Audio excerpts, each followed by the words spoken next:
Amém? Glória a Deus, boa tarde, graça e paz. Boa tarde, irmãos, aleluia.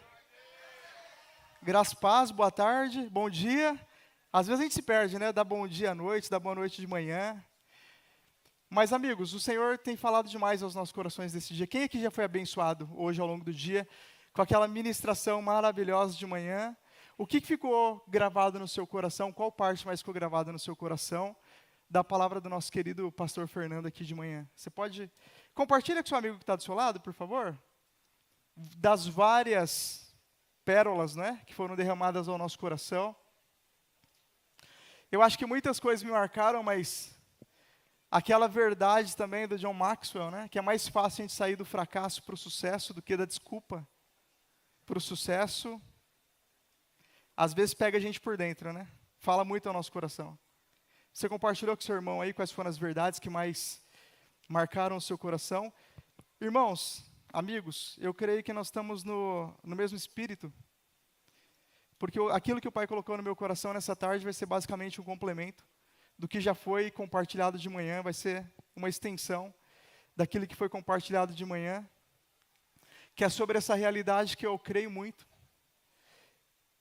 E a questão de você crer nessa realidade, nesse slogan profético que tem sobre as nossas vidas, MAG, marcando a geração, em alguns momentos vai parecer uma presunção da sua parte. Algumas pessoas podem entender como uma presunção. Quem fulano, quem ciclano pensa que é? Para assumir uma identidade que é uma pessoa que vai marcar a sua geração.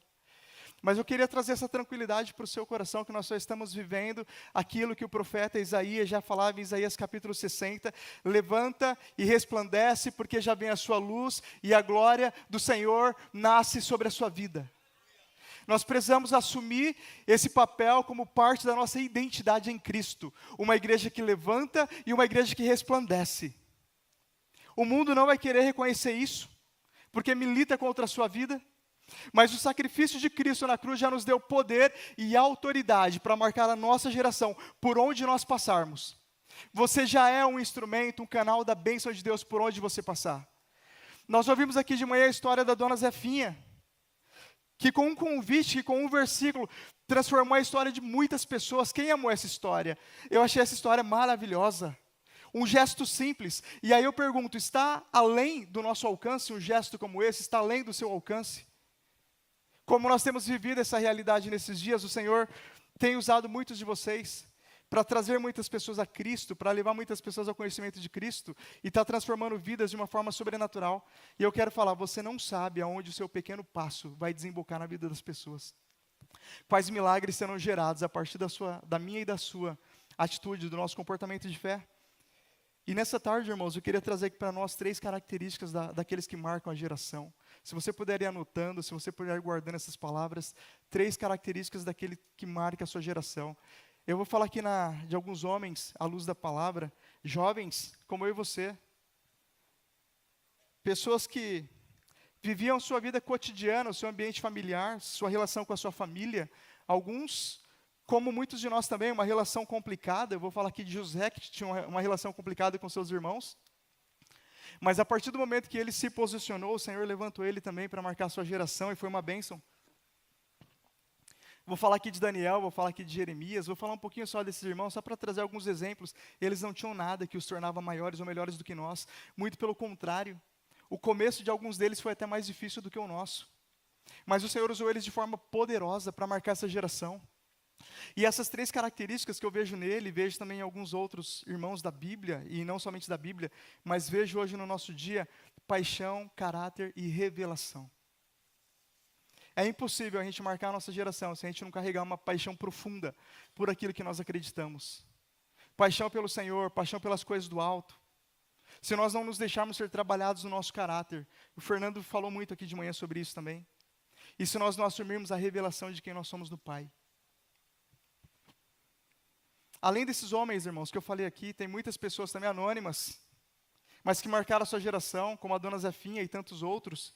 E muitos de nós já temos marcado a nossa geração por onde nós passamos, porque quando você toca a vida de uma pessoa e através da palavra você leva a transformação para essa vida, você está marcando aquela geração.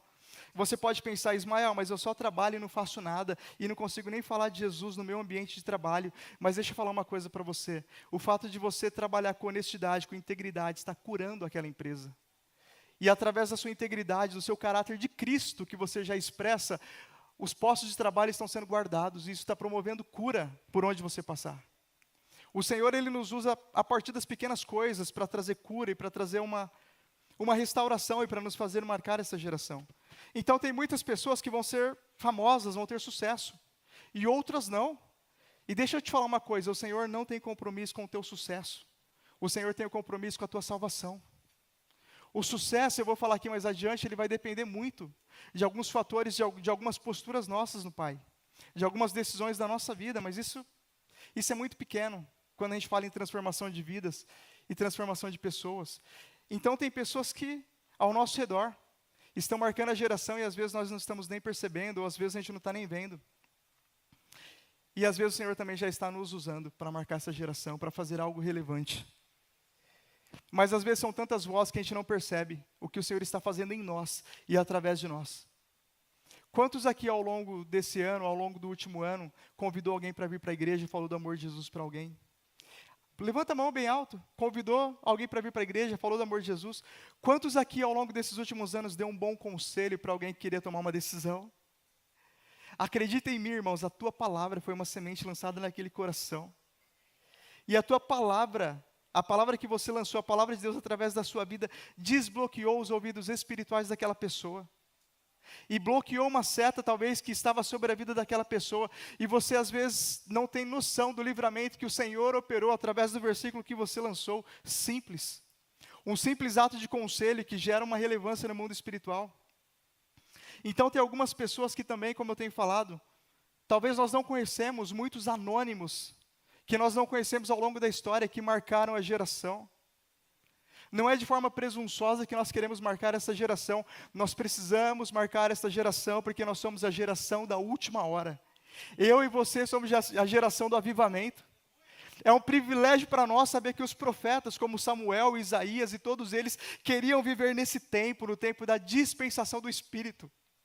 No tempo onde qualquer um de nós, como nós já cantamos aqui nesta tarde, podemos entrar no Santo dos Santos e trazer a ambiência do céu para onde nós estivermos. E a Bíblia diz que as portas do inferno não prevalecerão contra a sua vida, porque você é a igreja de Cristo. Imagina você avançar sobre o mundo e ninguém poder te parar. Eles queriam viver isso, os reis queriam viver isso, os apóstolos, os patriarcas queriam viver esta realidade de carregar aquilo que eu e você carregamos. Em liberdade para marcar essa geração. O meu pedido para o Senhor nessa tarde é que todo conhecimento e toda fortaleza e todo sofisma que se levanta contra o entendimento de Cristo venha cair nas nossas mentes e nos nossos corações, no nome de Jesus, para nós tomarmos posse de quem nós somos. Mas eu falei das 3 características, eu quero começar falando da paixão. Nós precisamos ter paixão pelo Senhor, pela Tua Palavra. A paixão é uma das forças mais relevantes que existe. Paixão é um sentimento profundo por algo, por uma causa, por um propósito, um objetivo específico, uma visão. É um desejo ardente de realizar algo de valor. O salmista falava, assim como a corça suspira pelas águas, a minha alma anseia, aquele anseio, aquele fogo que queima no nosso coração, que não nos deixa parar, que faz a gente acordar todas as manhãs e continuar, que faz a gente enfrentar problemas e desafios e qualquer situação que vem contra a nossa vida e a gente fala, eu não vou parar, porque existe um fogo queimando no meu coração. É a expressão aflorada do amor. A paixão motiva, fortalece e renova. Todas as pessoas que fizeram grandes realizações se tornaram imparáveis pela paixão que fluía no seu coração. Nem todas elas foram famosas, mas todas elas tinham uma paixão queimando no seu coração, queimando no seu peito, a vontade de ser alguém na vida de alguém.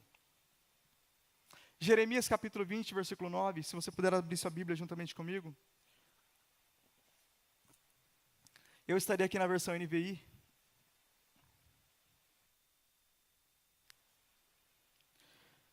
A realidade do profeta Jeremias, ela muito se parece com a nossa realidade.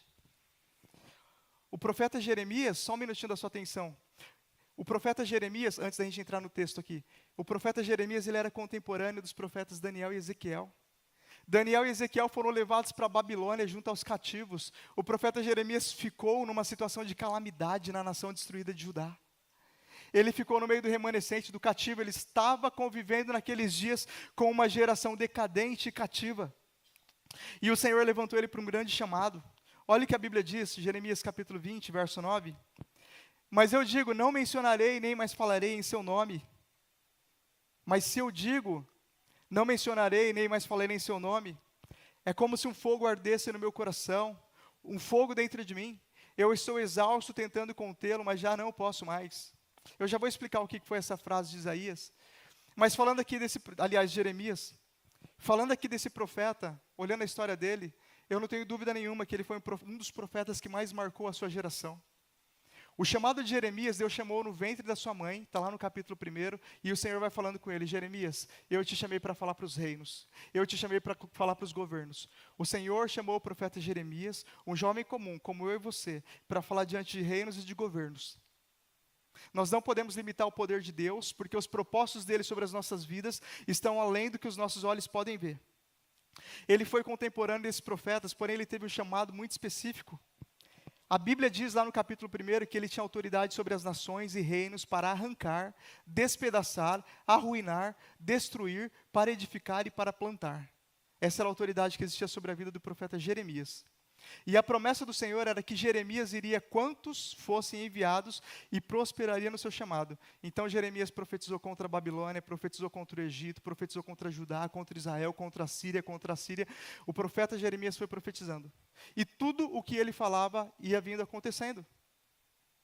Ia se desdobrando na realidade. E de fato ele viveu essa plenitude do seu chamado, marcando a sua geração. Então ele profetizava contra os reis e esses reis caíam. Ele profetizava contra o império e o império era destruído. E quando eu falo império e reinos aqui, eu estou falando de questão espiritual, tá, irmãos? O profeta Jeremias foi chamado para essa batalha espiritual.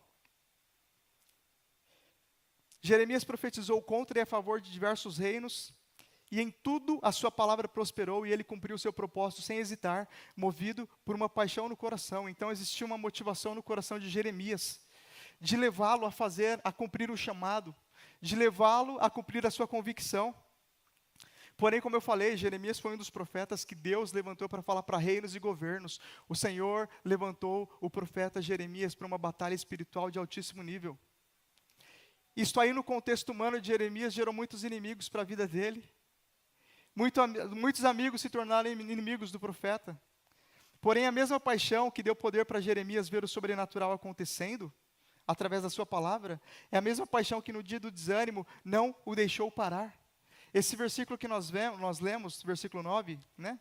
No dia que as coisas não estavam tão boas e ele se decidia a parar, um fogo queimava no seu peito. Jeremias capítulo 20, verso 9, que nós lemos aqui, o que aconteceu naquele momento? Ele estava profetizando. Jeremias, diferente do profeta Daniel e diferente de José, que eu vou falar aqui, ele foi um profeta que Deus chamou para falar para a igreja.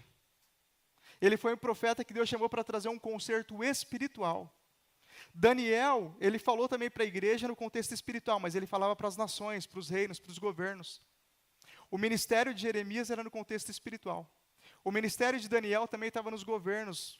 E o ministério de José era completamente no governo. José não foi um profeta, José não foi um sacerdote, ainda que ele profetizou. Por isso que eu queria falar desses três. Porque não necessariamente, né, eu acredito que tem pessoas que o chamado vai ser puramente dentro da igreja. Amém? Talvez você já encontrou o seu chamado puramente dentro da igreja. Talvez você está procurando o seu chamado e se sentindo perdido, porque você ainda não entendeu que o Senhor tem para você um chamado dentro da igreja, mas um chamado também no mundo secular. Em uma posição de governo, em qualquer situação, em um trabalho, numa escola. Existe um campo missionário ali que talvez você ainda não percebeu, mas eu creio que nessa tarde, mais uma vez, o Senhor vai desvendar os teus olhos. E talvez dói mais ainda em você, porque o seu chamado é puramente lá. Existe um propósito que você carrega para abençoar um povo, para abençoar um remanescente, para abençoar uma nação, para trazer a estratégia que vai abençoar vidas. E às vezes você fica correndo para lá e para cá tentando entender essa realidade. Então essa foi a realidade de alguns homens da Bíblia. E Jeremias, como ele trazia a restauração espiritual do povo, naquele momento, como eu falei, foi um profeta que Deus levantou para falar para uma geração decadente, e por isso a história dele ela conversa muito com a nossa.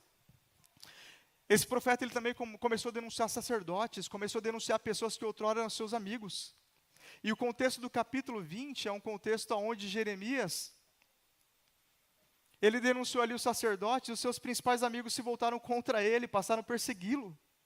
Jeremias passa a ser perseguido por causa da palavra, da mensagem que ele carregava, que era uma mensagem do céu, que era uma mensagem de conserto, que era uma mensagem de restauração, que era uma mensagem similar à que nós vimos aqui hoje de manhã, sobre a transformação do nosso caráter, a luz da palavra de Deus.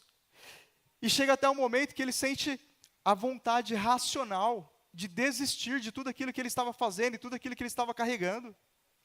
Só que Jeremias, ao longo da sua vida, ao longo do seu ministério, ele desenvolveu na presença de Deus uma paixão.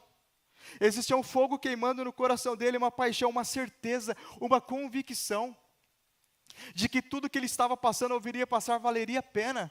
Então, por causa desse fogo que queimava no coração de Jeremias, no dia das dificuldades, ele falou: eu não vou parar, eu vou continuar, eu vou dar mais um passo.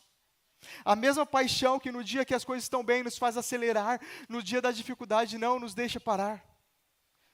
Essa mesma paixão que é necessário, como eu disse aqui, a todas as pessoas que marcam a sua geração. Veja que a paixão que jorra do nosso coração, ela é mais importante que capacidades humanas, que competências. Não que isso não seja importante, nós buscamos isso também. Mas a vontade de fazer, o desejo de fazer, eu vou explicar aqui um pouco mais abaixo, o que é a paixão. Esse fogo é a convicção do chamado, do propósito, paixão pela justiça. Jeremias tinha uma paixão no coração dele pelo zelo da palavra de Deus, para que as coisas fossem certas. A mesma paixão que está no seu coração. É a mesma paixão que te faz, num sábado à tarde de feriado, estar dentro da igreja adorando o nome do Senhor. Sabe essa paixão, esse desejo? Essa convicção que vocês estão no lugar certo e na hora certa? E que você trocaria qualquer outro compromisso para estar aqui neste lugar? Sabe essa convicção que você está num lugar profético? Que o Senhor vai te dar um destino, que o Senhor vai te dar direção, que o Senhor te trouxe aqui para um tempo de crescimento e de aceleração? Era o que estava no coração de Jeremias. A paixão do coração de Jeremias, ela se desdobrava em 3 virtudes. Primeiro, motivação, o desejo de fazer e a aspiração. A paixão, ela gera isso no nosso coração, ela dá um motivo. Motivação é dar um motivo, é o desejo.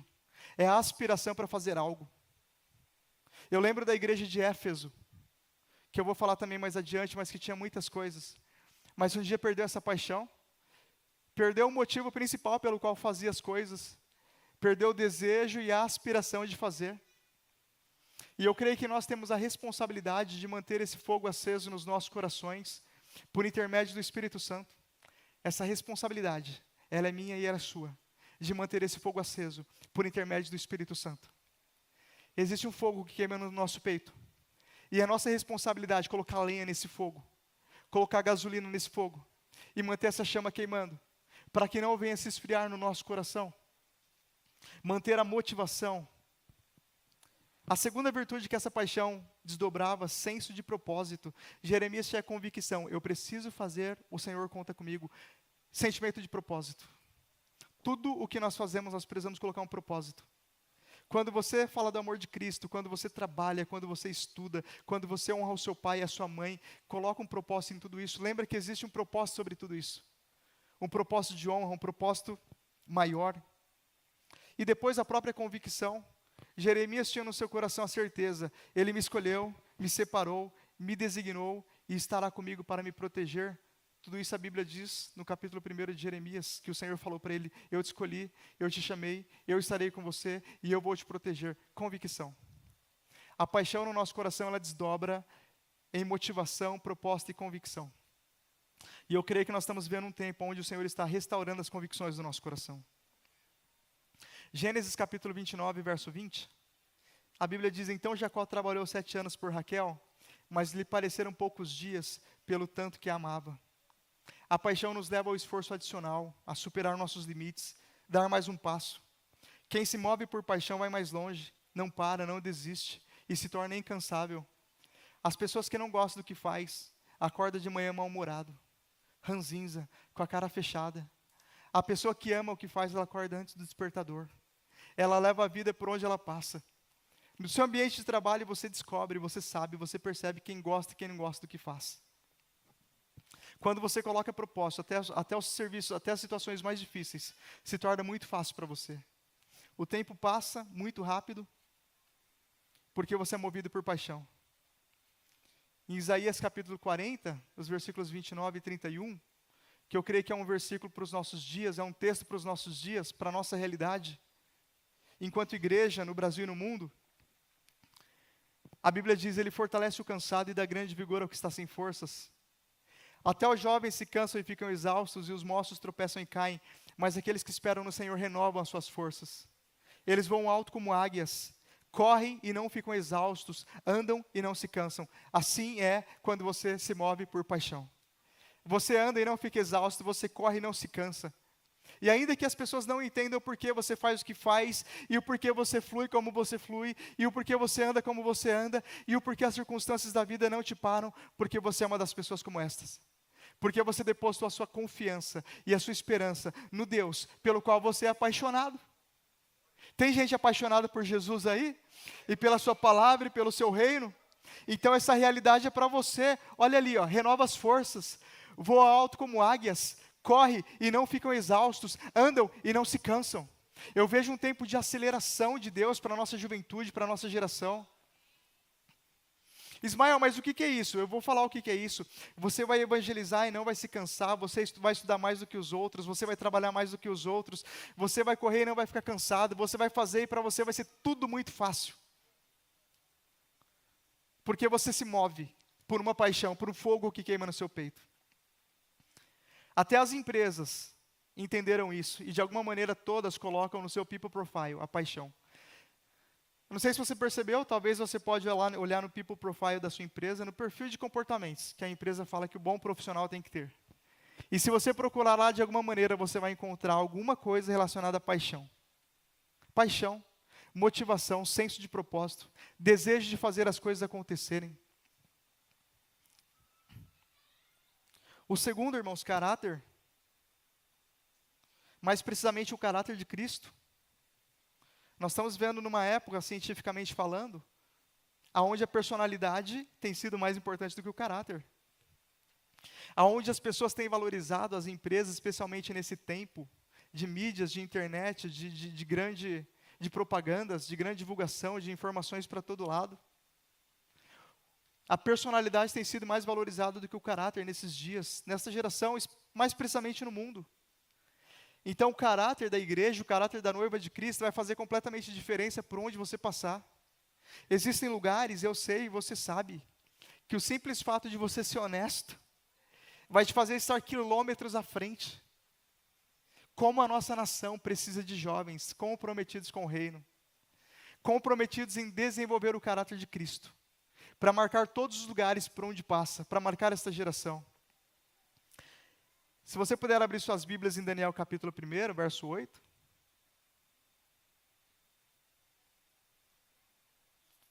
Daniel, mais um jovem, assim como Jeremias, na casa dos seus 18, 19, 20 anos, foi contemporâneo de Jeremias, foi discípulo, entre aspas, de Jeremias, porque ele estudava o livro de Jeremias. Quando ele foi levado cativo para a Babilônia, ele tomou uma decisão no seu coração, que se torna uma referência para as nossas vidas nesse dia. Está aqui no capítulo 8. Aliás, no versículo 1, capítulo 8. Daniel, contudo, decidiu não se tornar impuro com a comida e com o vinho do rei, e pediu ao chefe dos oficiais permissão para se abster deles. Ele decidiu no seu coração não se contaminar com os manjares da Babilônia, que hoje indicam os prazeres do mundo e quebra de princípios. O posicionamento do coração de Daniel foi fundamental para o que viria a ser liberado sobre ele.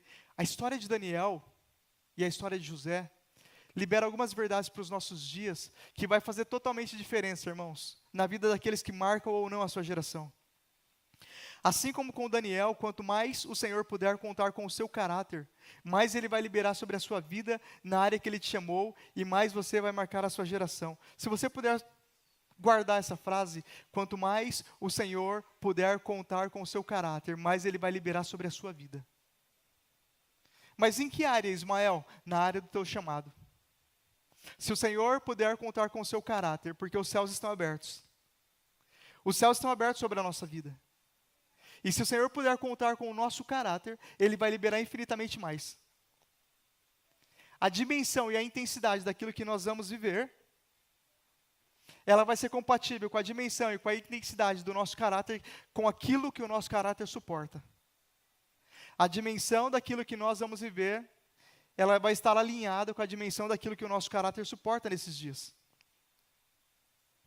Ter um caráter semelhante ao de Cristo está diretamente relacionado a conhecer a Deus e os seus valores, e não abrir mão desses valores a despeito das oportunidades ou das ameaças. Tem pessoas que o mundo coloca oportunidades, e tem pessoas que o mundo coloca ameaça. E nós vemos oportunidades e ameaça para todo lado.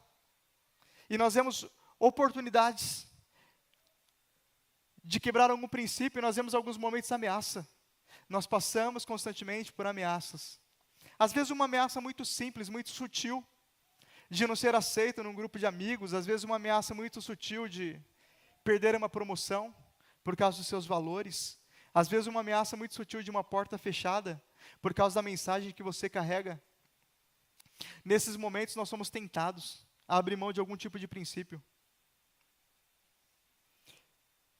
Mas deixa eu explicar uma coisa para você. Quando uma empresa vai investir em outra empresa, ela avalia sua credibilidade ou seu rate financeiro. Existe uma instituição no Brasil chamada COFACE que avalia o rate financeiro das empresas. E quando uma empresa vai investir em outra, ela avalia essa nota financeira, se a empresa é boa, se a empresa não é boa. Quem aqui já ouviu falar de agências de risco que medem o risco do país? O risco do Brasil, o risco da Argentina, o risco do país A, o risco do país B. Quando investidores internacionais vêm investir num país, ele avalia o risco desse país, certo? Quando Deus quer investir na nossa vida, Ele avalia o nosso caráter. Esse é o nosso indicador de credibilidade no céu, daqueles que vão marcar a geração por onde passar. Quando o Senhor quer investir na sua vida, Ele avalia o seu nível de caráter. Ele avalia o quanto Ele pode liberar sobre você e você ainda vai suportar. Ele avalia o quanto Ele pode permitir que você acesse e os seus pés não vão se desviarem. Você lembra que eu falei que Deus, Ele não está comprometido com o teu sucesso, mas com a tua salvação? Se o teu sucesso comprometer a tua salvação, o Senhor não libera. Mas o Senhor, na sua bondade, na sua fidelidade, Ele trabalha nas nossas vidas, porque Ele quer liberar. E quando Ele quer liberar sobre as nossas vidas, Ele nos prepara, Ele molda, Ele aperfeiçoa o nosso caráter. E o nosso papel é deixa fluir, deixa ser trabalhado pelo Senhor. A base da credibilidade é a coerência. Um dos principais atributos do caráter de Cristo, que significa pagar o preço para viver o que se fala ou se prega. O Senhor, nesses dias, irmãos, vai fazer total diferença na nossa vida, uma vida coerente. Jovens, adolescentes, segundo o coração de Deus, que tem força de caráter, que tem força de propósito, porque é cheio do Espírito Santo, para viver segundo aquilo que prega, para viver segundo aquilo que acredita, para não se corromper com propostas, para não se corromper com manjares, mas para olhar para o céu e crer nas promessas, e ter certeza que está liberado sobre a sua vida, e o que o Senhor vai derramar sobre você é tão infinito, é tão abundante, é tão tremendo, é tão extraordinário, que vai impactar dezenas de pessoas. E você vai marcar sua geração por onde você passar. Está liberado sobre você. Acredite em mim, o profeta Jeremias era menor do que você. Sabia menos, falava pior. Não tinha conhecimento, não estava cercado de amigos, de irmãos. Não tinha uma rede de apoio como você tem de uma igreja, de uma célula, de uma liderança. E ainda assim o Senhor usou ele de forma poderosa nessa terra. Daniel, ele não podia falar e honrar ao Senhor, mas ao chegar à Babilônia, abraçar os manjares do reino, porque ele teve uma boa oportunidade. Se você quer marcar a sua geração, você precisa ter esse cuidado.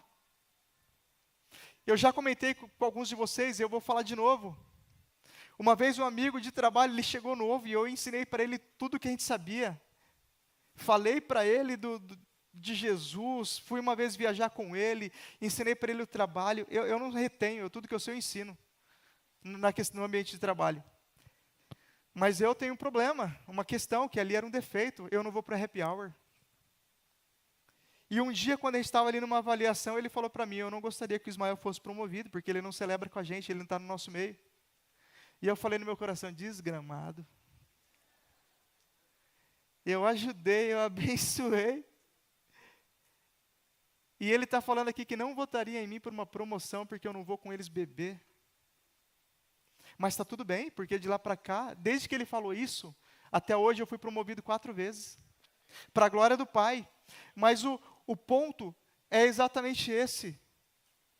Se você guardar o teu coração e decidir no seu coração manter o caráter de Cristo e a mente de Cristo e não se corromper, o mundo pode virar de ponta cabeça para roubar as promessas que estão sobre a sua vida. Ninguém vai te parar. No nome de Jesus. Somente decida no seu coração. Deixar o Senhor te transformar dessa maneira. Assim como com Daniel, outras pessoas foram provadas e aprovadas no teste do caráter. E com isso receberam liberação do céu para marcar a sua geração. Tem outro jovem aqui que ele foi provado e aprovado. E quando ele foi aprovado, ele recebeu um carimbo do céu. Nós recebemos um carimbo do céu para marcar a nossa geração. Gênesis capítulo 39, versículos do 7 ao 9.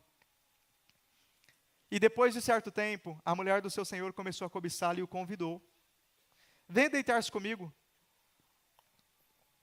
Mas ele se recusou e lhe disse, meu senhor não se preocupa com coisa alguma da sua casa. E tudo o que tem deixou aos meus cuidados. Ninguém desta casa está acima de mim. Ele nada me negou, a não ser a senhora, porque é mulher dele.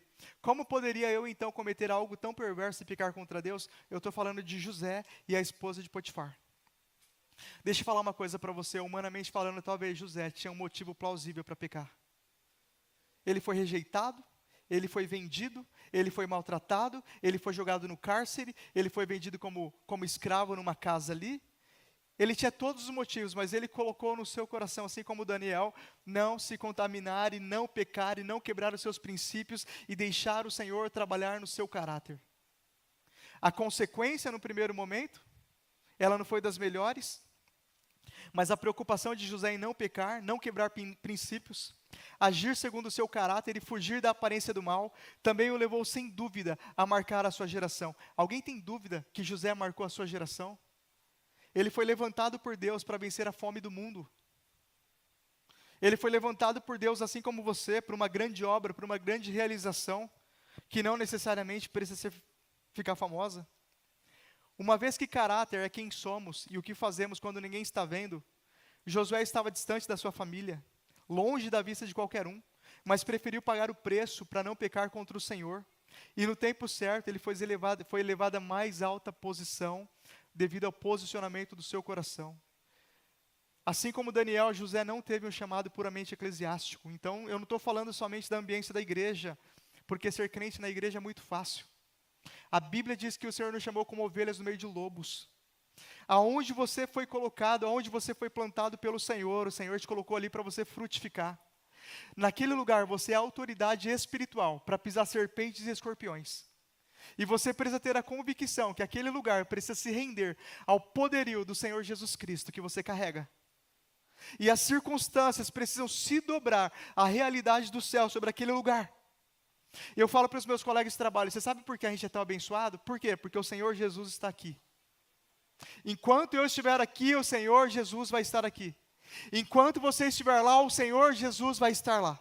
Não haverá mentiras, não haverá impiedade, não haverá levante, não haverá situações que tentam te destruir.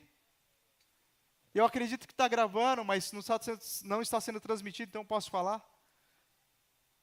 Gente, como eu me deparo com gente mentirosa no ambiente de trabalho? Especialmente os colegas da matriz na Alemanha.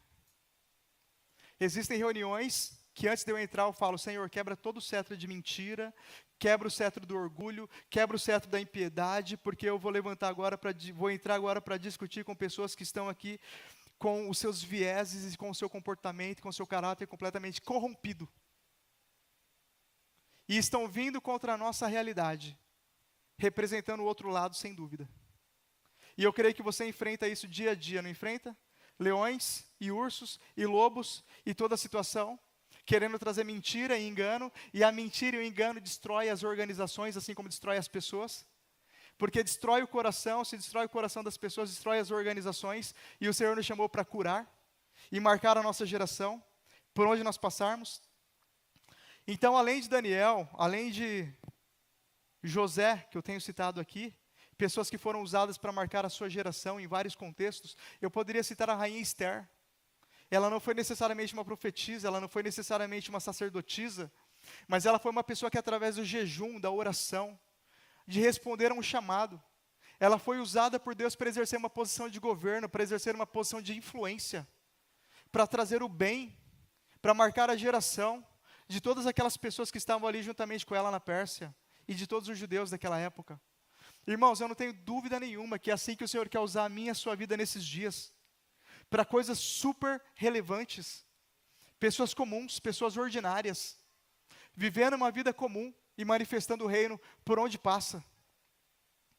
Todos eles não abriram mão dos seus princípios. Por isso o caráter é o segundo pilar para aqueles que querem marcar a geração, para aqueles que decidiram viver esta vida, essa realidade de marcar a sua geração. No próprio livro do profeta Jeremias, no capítulo 18, se você quiser abrir lá para conferir, nós vemos o Senhor alinhando o caráter do seu povo. É como eu falei, o Senhor, Ele quer isso para nós. Mas Ele vai liberar segundo o que o nosso caráter pode suportar.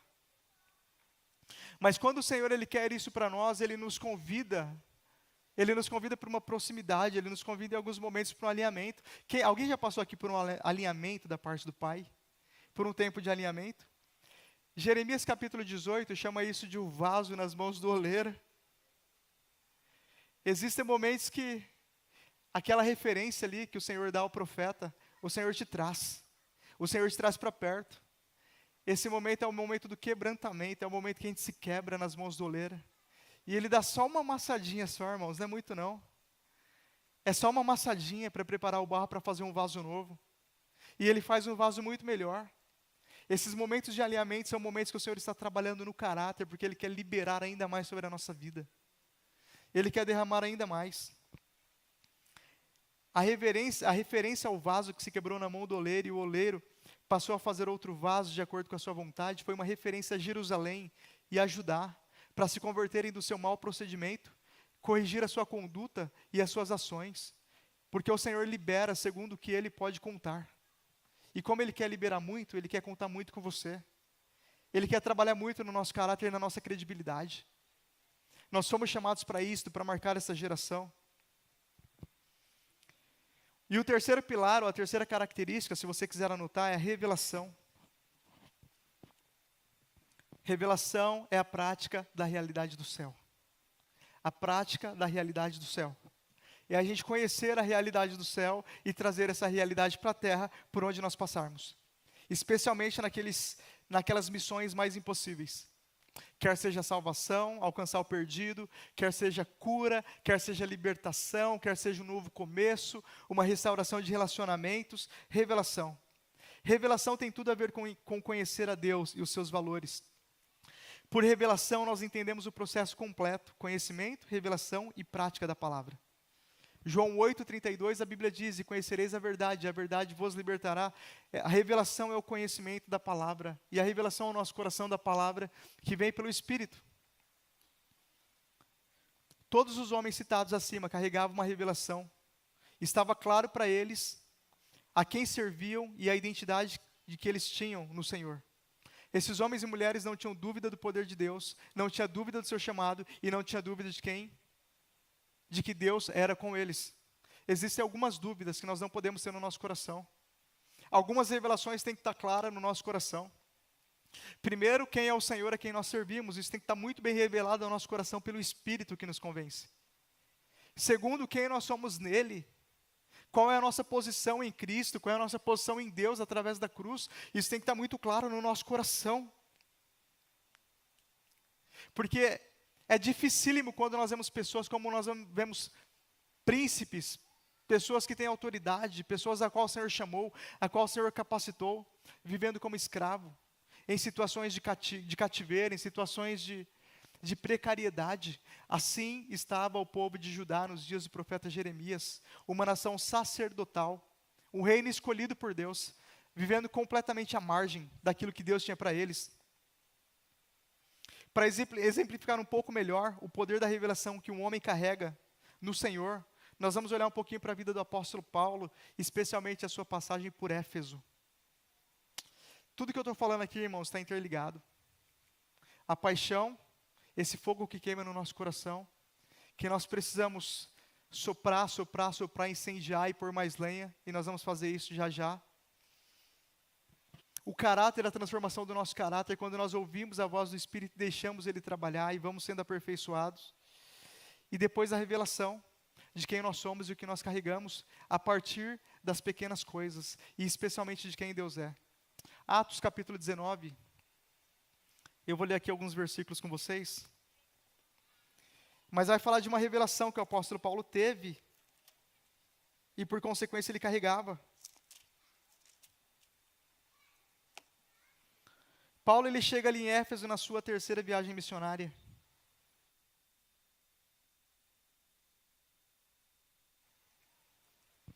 O apóstolo Paulo, ele passou por Atenas, e ele fez um discurso maravilhoso.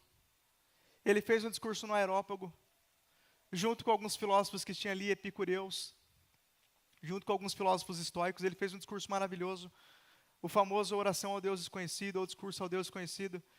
2 pessoas se interessaram por Jesus. 2 pessoas se interessaram por Jesus. Quando ele saiu de Atenas, ele foi para Corinto.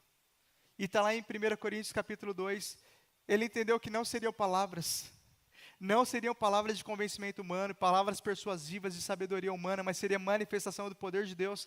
Então, quando ele chega em Corinto, ele chega com uma outra postura. Ele chega liberando sobre a vida das pessoas o poder de Deus, a autoridade do poder de Deus. E a passagem dele por Corinto já foi muito mais transformadora, ele foi muito mais bem sucedido em Corinto. Mas quando ele chega em Éfeso, o comportamento dele em Éfeso foi um pouco mais diferente ainda, foi ainda mais radical.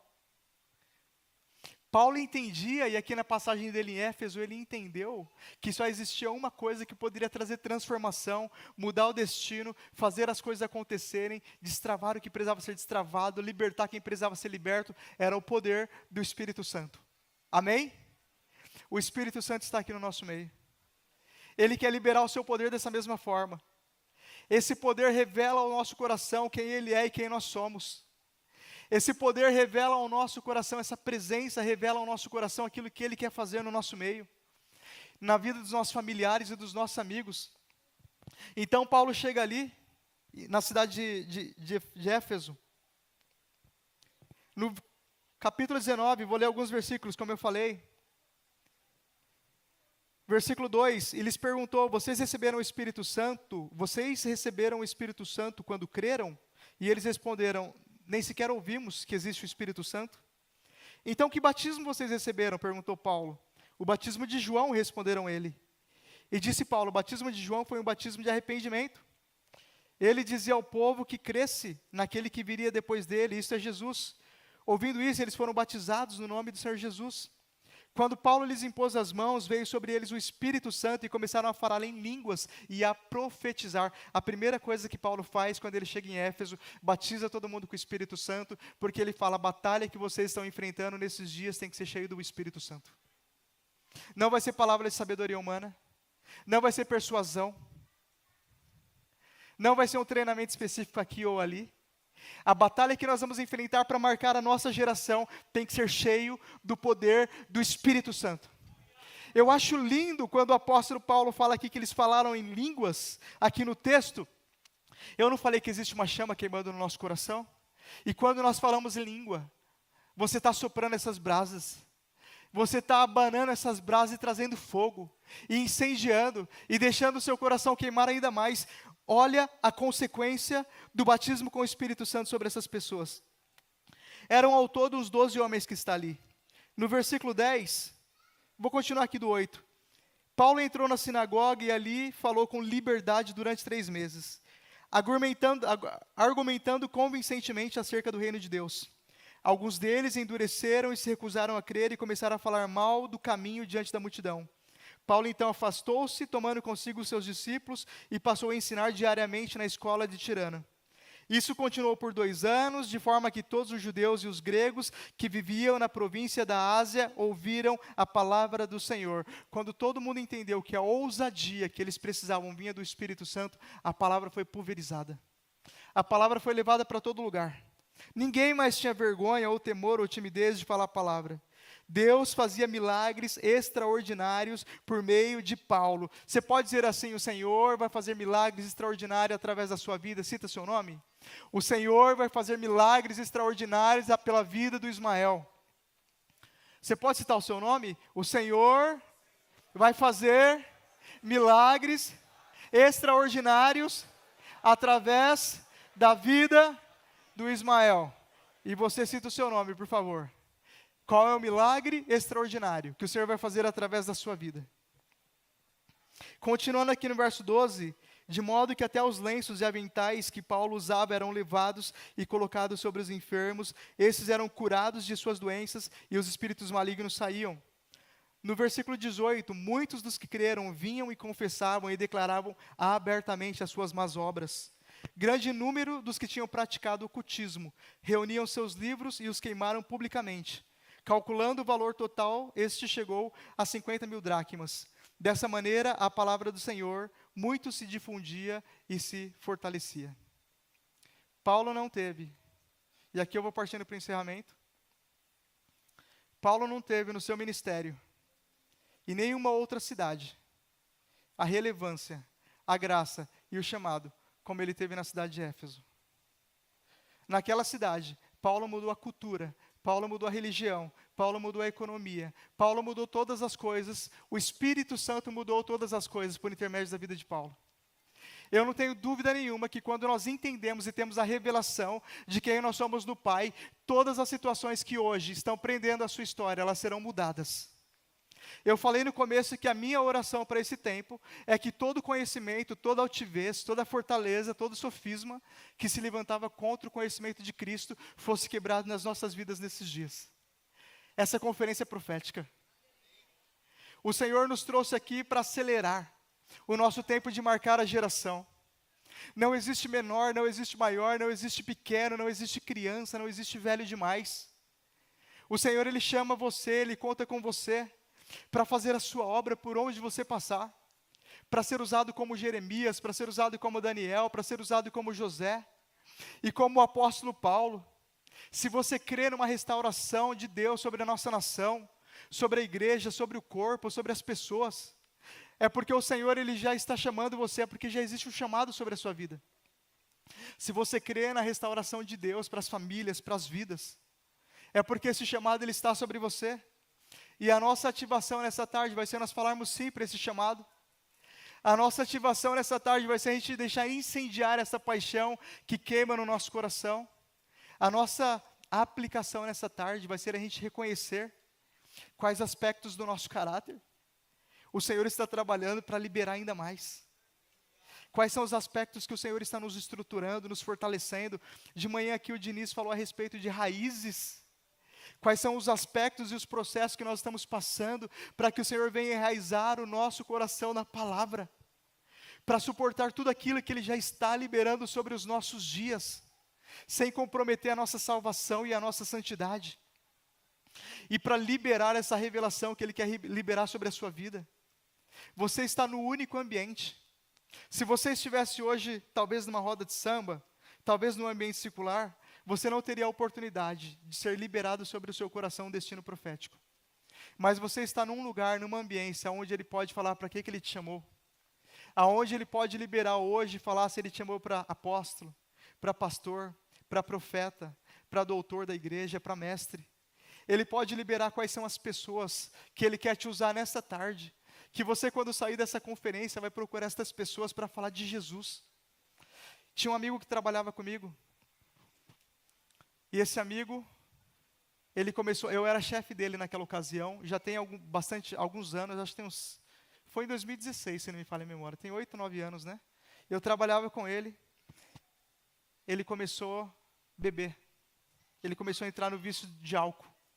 E eu coloquei as minhas vestes de pessoa responsável, levei ele para o serviço social da empresa, começamos a tratar ele via psicólogo, e ele foi tratado, ele ficou internado alguns períodos ali, mas quando eu descobri porque ele não estava rendendo mais no trabalho, ele não estava rendendo como rendia antes, eu comecei a sondar os colegas, o que está acontecendo com fulano?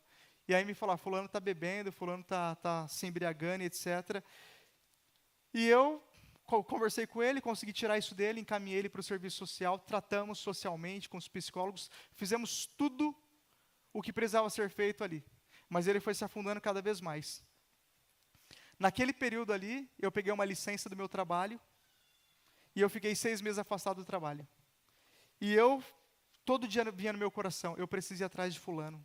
Eu preciso levar ele para a igreja, eu preciso falar de Jesus, eu preciso apresentar ele para Cristo. Naquele período ali, meu celular quebrou, troquei o celular, o número, perdi os contatos, não consegui falar com ele.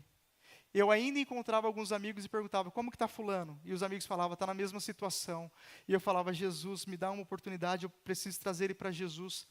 Foi marcado o dia que eu voltaria para o meu trabalho, depois de 6 meses. Eu coloquei no meu coração, a primeira pessoa que eu vou procurar vai ser fulano.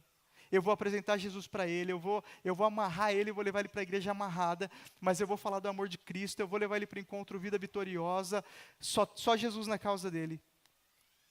2 semanas antes de eu voltar efetivamente a trabalhar, já estava no meu coração que ele seria a primeira pessoa que eu ia procurar quando voltasse ao trabalho, ia deixar tudo, ia falar de Jesus para ele. 2 semanas antes de eu voltar a trabalhar, ele foi encontrado morto em um quarto de hotel. E eu falei, Jesus, humanamente falando, eu fiz talvez a coisa certa, mas eu entendi que Jesus não pode ser a última resposta, Jesus tem que ser a primeira resposta na vida das pessoas. Jesus tem que ser a primeira alternativa, Jesus tem que ser a primeira opção. Não tinha um grande pregador, não tinha um grande evangelista para falar de Jesus para ele, não tinha uma pessoa midiática para falar de Jesus para ele, estava o Ismael lá.